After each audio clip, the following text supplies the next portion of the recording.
Is this on? Is this on? Okay, okay. All right. Hopeful hand close. Hey. Hopeful hand close. Oh. Hopeful hand close. Hey. Cornel Sigala here. As you guys can see, I'm very excited because right now in my hand I have the Galaxy Z Fold 2. This is just me and pure sexiness. Thank you very much, Samsung, for giving me my best wishes. Let me just show you. Look at it. Look at it. Look at it. Look at it. Sexy indeed. Anyway, let's talk about this device because I'm here to take over this gaming video. And wait. Stop. Wait, now let me finish. Okay. I know the Colonel is excited about the Z Fold 2, but trust me, he will get his own video on this because he's totally excited, as I am. And welcome to my gaming video on this device. I know you guys have been waiting for this. I've been waiting for this device as well. The Z Fold 2 is a successor to the original Galaxy Fold. And if you look at how Samsung has taken things in terms of foldables with the original Fold, the Z Flip, as well as also the Z Fold 2 that we have here, it is just quite interesting that an expansive range of foldable devices. Now, this device, the Z Fold 2, or the Fold 2, I'm going to call it, because that Z naming is just, sorry Samsung, you shouldn't have done that. The Fold 2 as a device is really awesome. First off, you look at it compared to the original Fold. The cover display is just much larger. It's around the same footprint, but it is 6.3 inches, so much more usable, especially if you're scrolling or doing things, or even if you're gaming with the front display. Now, of course, that display is a 60 Hz display, and you're thinking, okay, all right, I want more, and yes, it gives more. So we open up to reveal, of course, the main display. And that's 7.6 inches. It's 2208 by 17.03, I believe.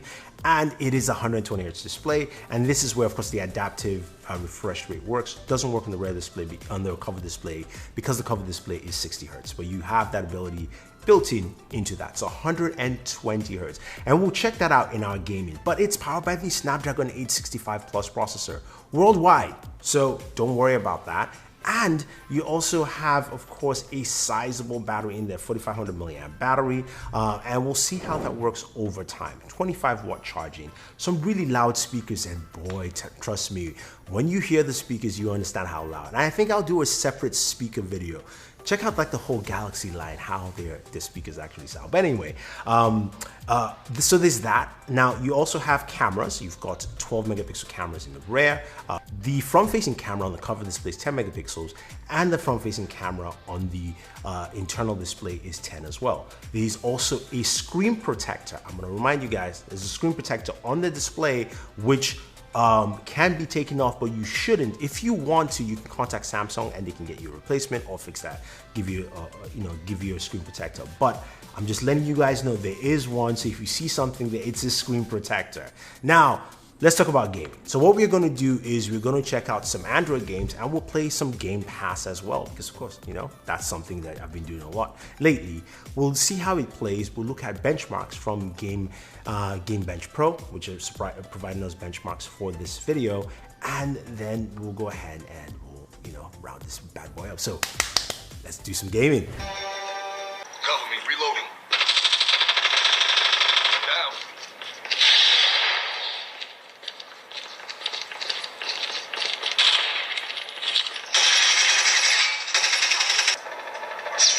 Hostile. Enemy contact.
All right, so gaming on this device is really smooth. Now, there are different ways to game, and it looks different whether you're using the cover display or the internal display on the device. When it comes to benchmarks, which I'm sure you guys are waiting for, looking at the benchmarks of Call of Duty, which we put on our max settings, its median FPS was 60 FPS. Its FPS stability is 100%, so it stayed at that 60 throughout most of its gameplay. CPU usage was about 8.31%, while GPU is higher at 32%. They used about a gig of memory, so that's how much I was using to play the game. Now, when we move over to PUBG also had a median FPS of 60. Its stability was also at 100%. CPU and GPU were much higher, or at least a little higher than Call of Duty, which you would expect with PUBG, at 15.16% for CPU, 44.6% for GPU.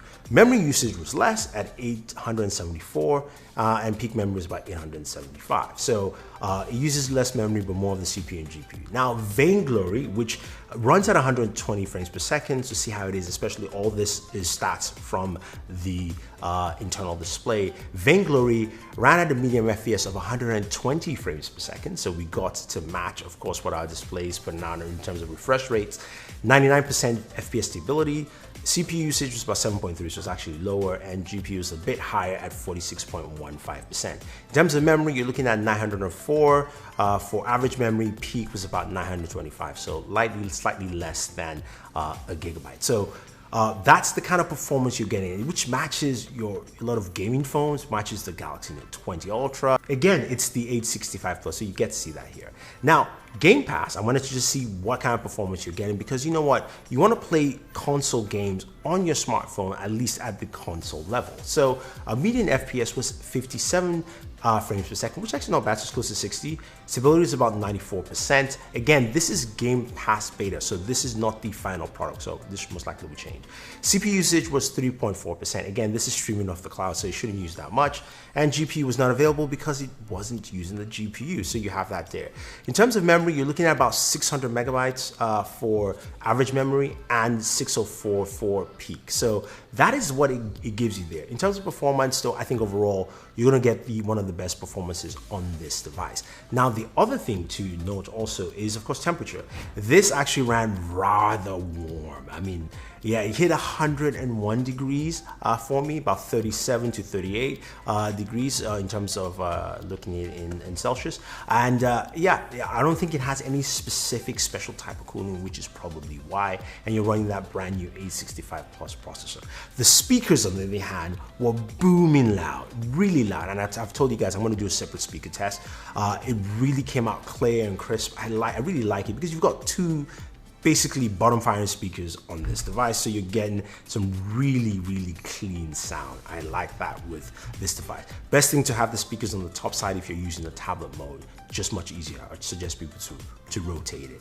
I think overall though, performance on this device is really good. A lot of people will like it, and I think in terms of gaming, this is going to be a great experience. But stay tuned for more videos on the Galaxy Z Fold 2. We're going to show you just more functionality, just using some of the multitask features, how it applies. And there's one thing I want to mention though, when you're gaming and you are gaming with external display, not every game supports quick switching. So Call of Duty Mobile, you play game with external display, you jump into the internal display, it still stays in the resolution of the external display. PUBG, on the other hand, differently, it jumps and it resizes. So game developers have to, of course, adapt to these features for this device. Hopefully you enjoyed this video. If you like, don't forget to hit the subscribe button. Thank you very much, and always enjoy